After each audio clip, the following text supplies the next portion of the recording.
Eu sou o Dr. Roberto Mascato, eu sou responsável pelo serviço aqui do Júlio Herrera Hospital de Olhos e hoje nós vamos falar com a doutora Sinara e que faz o nosso trabalho aqui, que está desenvolvendo essa área de neurooftalmologia. É tudo aquilo que a gente não gosta. Então, eu queria que ela se apresentasse, falasse um pouquinho sobre neurooftalmologia, que geralmente nós encaminhamos para aqueles pacientes que têm dores, a gente faz todos os exames e não acha muita coisa, e aquelas dores crônicas, flash na visão, perda de visão súbita, e a gente vai, faz alguns exames, a gente não consegue chegar a um diagnóstico, e a gente passa para a doutora Sinara, que sempre está nos salvando, sempre está fazendo bons tratamentos, e eu resolvi fazer esse talk show aqui com ela, para falar um pouquinho sobre a especialidade dela, a subespecialidade dela, essa área de concentração que ela está trabalhando, porque tem muita gente que está sofrendo e não consegue ter um bom diagnóstico, ter um bom tratamento, que é uma coisa que geralmente o oftalmologista não tem muito conhecimento. Doutora Sinara, fala um pouquinho da sua área, aquilo que a senhora gosta, que nós não gostamos. Bom, a neurooftalmologia é uma subespecialidade que lida geralmente com a perda de visão e relacionada a algum distúrbio neurológico, visto que a gente enxerga com o olho, mas esse olho está ligado ao cérebro através de um nervo, que é o nervo óptico. Então a gente tem várias doenças que geralmente o paciente chega queixando a baixa de visão e que precisa de uma investigação. A gente tem desde doenças neurológicas, como tumores cerebrais, como esclerose múltipla, e passa por outras especialidades, como uma reumatologia, como a oncologia, infecto. E esses pacientes, eles chegam até nós com a baixa de visão, com alteração de pupila, com dor ocular, principalmente quando movimenta os olhos, com visão dupla.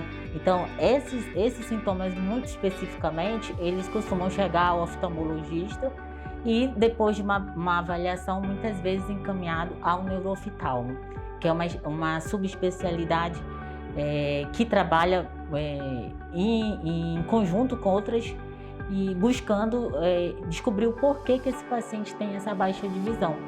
Muitas vezes a gente precisa também da neuroradiologia. Esses pacientes, eles precisam muitas vezes de exames de imagem, como tomografia, como ressonância, de exames laboratoriais, são exames muitas vezes dependem de dosagem de enzimas, pacientes de sorologias. Esses pacientes vão ser acompanhados em conjunto por vários especialistas. Poxa, doutora, eu aprendi muito hoje, a senhora discorreu muito bem, parabéns, a senhora, sabe, foi assim, de uma clareza absoluta.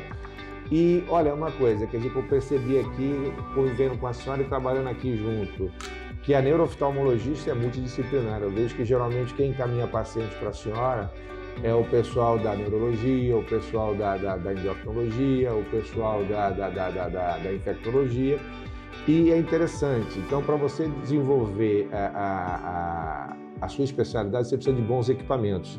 Eu vejo que a senhora utiliza muito o nosso tomógrafo, que é o melhor, hoje é o melhor tomógrafo que existe, não só na Amazonas, é super atualizado nosso tomógrafo, campo visual.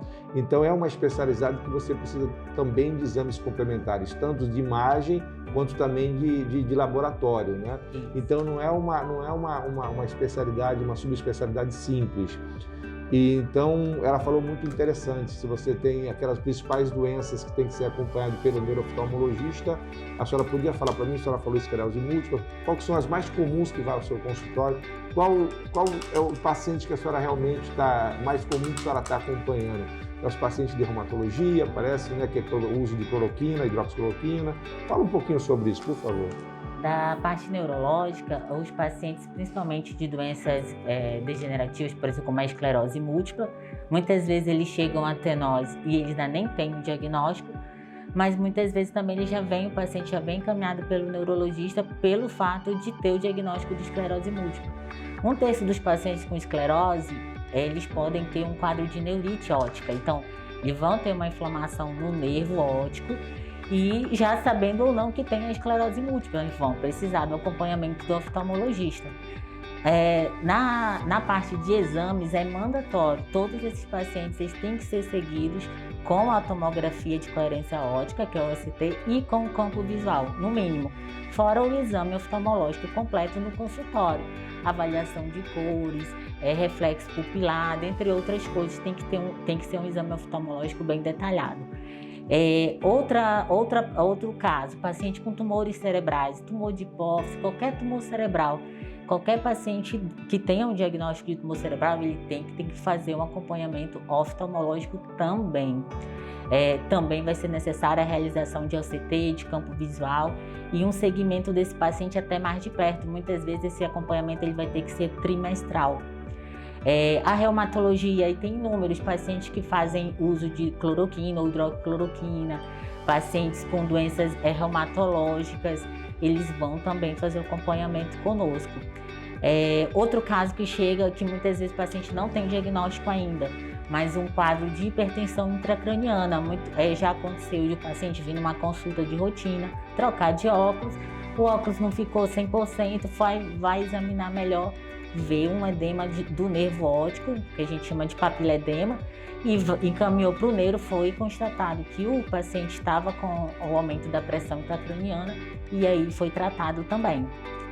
Basicamente é isso. Olha, então, muito obrigado. Doutora, a gente já fizemos a vacina, né? É importante a gente ressaltar que o distanciamento é importante, a gente tem que vencer essa Covid, vamos vencer essa Covid, o distanciamento é importante, a vacina é importante.